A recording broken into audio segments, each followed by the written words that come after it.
play, and she blew my mind. It was the first woman I'd ever seen in my whole life play an electric guitar.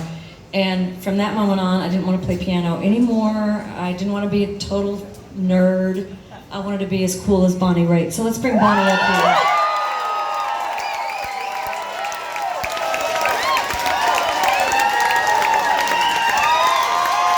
This is like dream come true.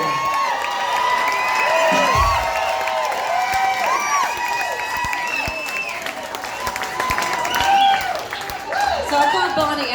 We wrote this song. I wrote it with my musical husband, Jeff Trott, and wrote it. And I really had Bonnie and Mavis in mind. And Mavis is, I know she's near and dear to Bonnie. And I only knew her a little bit, just a little, but she's still going. 80 years old. She's just a force of nature. Bad mama jamma. Yes, she is.